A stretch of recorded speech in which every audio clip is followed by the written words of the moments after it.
My name is Saginaw Grant. I come from the Sac and Fox Nation of Oklahoma, but I'm also Iowa and Oto, which was on my mother's side. She was Iowa and Oto. You know, up in Canada,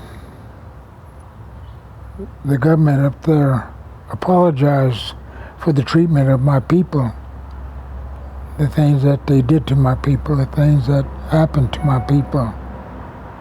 I'm not going back trying to dig up old memories or old wounds or being derogatory to the Caucasian people. I'm simply saying that an apology has to be made to the people here in the United States. You know, there's a lot of things that happened that we cannot change as part of history. But it's never mentioned, the things that were done to my people. Never mentioned at all. But it's written down somewhere. Everything seems like the government that we live under today, everything has to be written down. And maybe they shouldn't have made it like that, because they have to admit it, but they haven't. And I don't understand why. Our people, my people, the native people of this country, no one really understands us, what we're like. They have not been around us that much. It's the people who don't live here, the foreign people, people from other countries, Asia, Europe. They want to know more about the native people of this country. This is our land. This is our home. They know more about the native people of this country than the people who actually live here, who live here. I don't understand that. We're not recognized in a lot of places. When I hear different leaders get up and they say, we want to thank the black power, we want to thank the Latino power, the white power. But the native is never mentioned. In any speeches I've heard, they talk about all these other groups of people, but they never mention native people. And I wonder why. You know, as I said, I'm not trying to start a rebellion or anything like that. I just want people to admit, the people who are in power, to admit what they did to my people years ago. It doesn't take much to apologize, to say we're sorry for what happened, for the treatment that was given to your people at one time. That's all we want. We want them to admit they did the things that were done to my people. That's all we want. We want them to acknowledge that. Their ancestors, anyway. That's the thing that really bothers me, because, like I said, they don't know us. They don't understand our ways.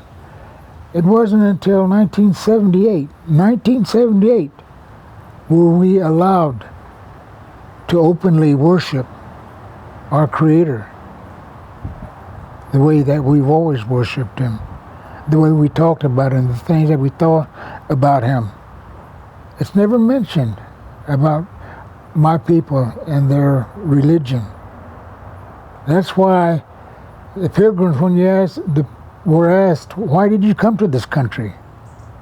We came here because of the freedom of religion. Okay, they had their freedom, but they took ours away from us. We couldn't worship the way that we always worshiped. And we believe in God. One God. We believe in the same God that everyone does. But they didn't, I don't know, they didn't pay no attention to us.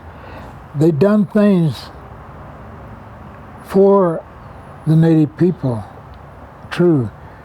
But they didn't get permission to say, you do this, why don't you do this? They didn't allow us to make our own choices about different things. The boarding schools, They actually took children away from their parents to change them. They wanted to wipe my people off the face of the earth. And they say that. The leaders then, that's what they wanted to do. They say that we were savages, but we had our own culture. We had our own way of doing things, which was very, very lenient in a way. We didn't always fight. To us, fighting was like a game. It was what you could do. You could sneak into a village and steal horses and get away and not get caught. That was almost a playful thing. That was the way that we did things. They said we were savages, had no religion, heathens. If we were the way that they say we were, we could easily kill Columbus when he discovered this country. What he had not over 35 men on aboard ship, but we welcomed him here. We fed him, give them water, give them a place to stay, taught them a little bit about this country. But that's not mentioned. We didn't kill people purposely. They talk about us scalping. That was the Caucasians' way of doing things. They scalped my people because they could get money for it, a bounty. $100 for a brave's scalp, $50 for a woman's scalp, $25 for a young person. We didn't start scalping, but they put that blame on us. They say that we broke treaties. We didn't break no treaties because we made them under the pretense of having our Creator to listen in, to know what was happening. That's why we smoked the pipe. They call it the peace pipe. When we pray to our Creator in a very special way, we smoke a pipe. We don't inhale the tobacco. The prayers that we want to be heard are in that smoke, and when they rise, they go to the Creator.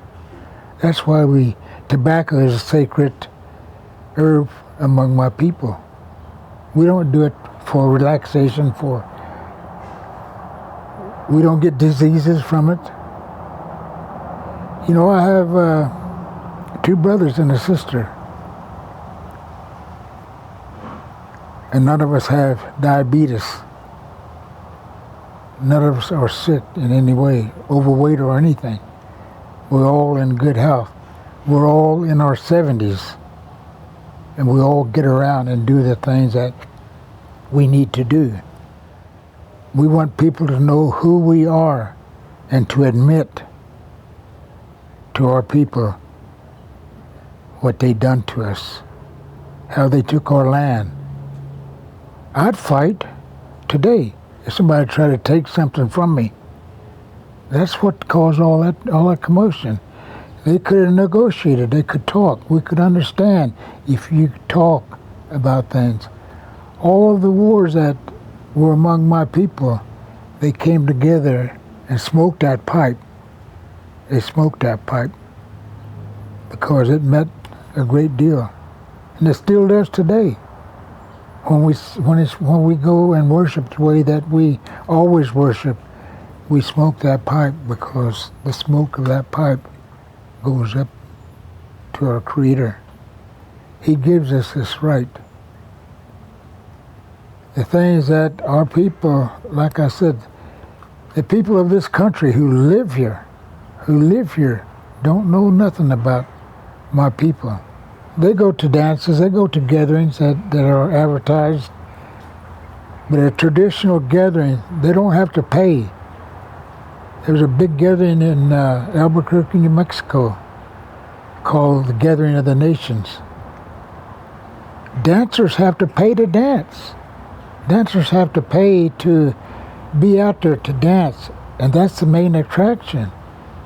The people who run Gathering of the Nations don't pay them anything. They don't feed them. That's the worst thing that they can do, is not feed people who they invite. That's the first thing when you go into a native's house. That's the first thing. Wait, we'll fix you something to eat. We don't know where they came from. We don't know how long they travel, but we want to feed them to make them feel comfortable. We have ways that people don't understand that make us who we are today, and that's something that I am bound to do. I want people to know about our culture.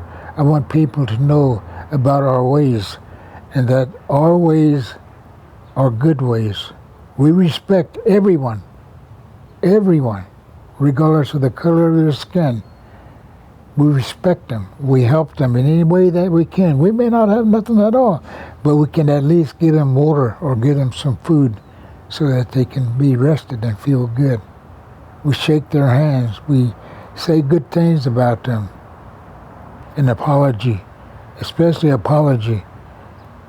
You think it might not mean nothing to us, but it does, for them to admit we were wrong in the way that we treated your people. Let me, the president, the governor, whoever is in charge at this time, say, I'm sorry, we're sorry that this happened in history. I want to thank you for allowing me to voice my concern, but my desire, I really want this to happen. Thank you.